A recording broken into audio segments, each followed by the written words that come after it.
Hello and welcome students, আশা করি তোমরা সকলে খুব ভালো আছো। জ্ঞানজ্যোতি কোচিং সেন্টার পক্ষ থেকে তোমাদের সবাইকে আরো একবার স্বাগত। তো আমি মীরা ম্যাম, আমি আজকে তোমাদের সেমিস্টার থেকে আবার একটি নতুন টপিক নিয়ে চলে এসেছি।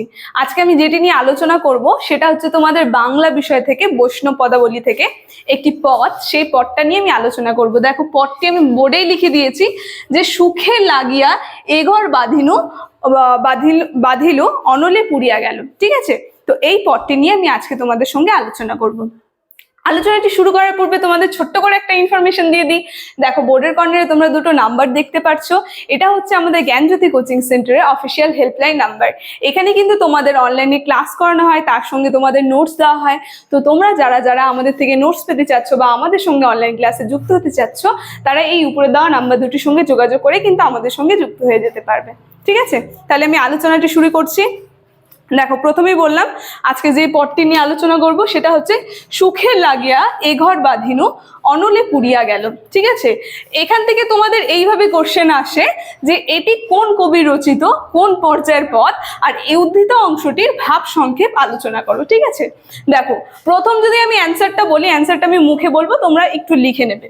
এটা কোন কবির রচিত সেটা যদি বলি, এটা হচ্ছে জ্ঞান দাসের রচিত, আর এটা হচ্ছে আক্ষেপানুরাগ পর্যায়ের পদ। ঠিক আছে, আর এই যে এই পদটি আছে, এই পদটির আমি ভাব সংক্ষেপ বিষয়বস্তু নিয়ে তোমাদের সঙ্গে এখন আলোচনা করব।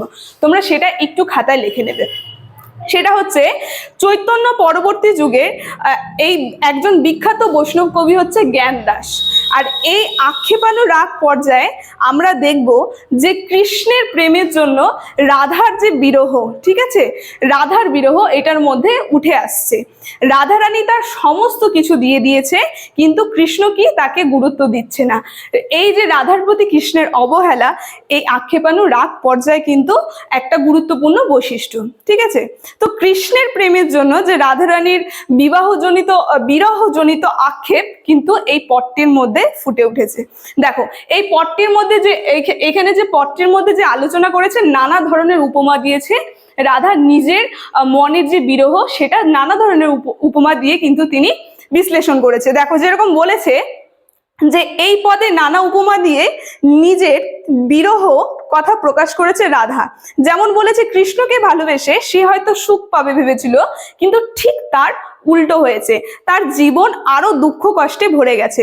যেমন আরো বলেছে যে চাঁদের মতো, চাঁদকে ভালোবেসেছিল যে চাঁদের মতো একটা শীতল ছায়া পাবে, কিন্তু তার পরিবর্তে তার কি হলো, সূর্যের মতো একটা প্রখর তাপ তাকে অনুভব করতে হচ্ছে। ঠিক তার জীবনে উল্টোটা হয়ে আসছে। ঠিক আছে, তারপরে বলেছে এই পদটির মধ্যে বলেছে তিনি কি করেছে, কৃষ্ণকে সারা জীবন তার সর্বস্ব দিয়ে ভালোবেসেছে, তার জন্য সমস্ত কিছু ত্যাগ করেছে, কিন্তু সেই কৃষ্ণই আজ তাকে গুরুত্ব দিচ্ছে না।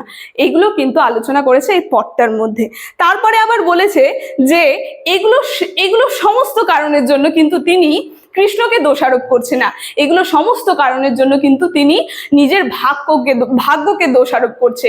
সেই বর্তমান সময়ে যে পুরুষতান্ত্রিক সমাজে যে মেয়েদের অবস্থা, তারা সেই সময় যে নিজের ভাগ্যকে দোষারোপ করে, সেটা কিন্তু এই পদটির মাধ্যমে জ্ঞানদাস কবি ফুটে তুলেছে। তো ঠিক আছে, আর শেষে কবি বলেছে যে এই বিরহ হচ্ছে মরণের থেকে অধিক শ্রেয়। এই যে রাধারানীর যে বিরহ, এই পদটার মধ্যে শেষে কবি এটা আলোচনা করেছে যে এর থেকে মরণের যন্ত্রণা ভালো ছিল।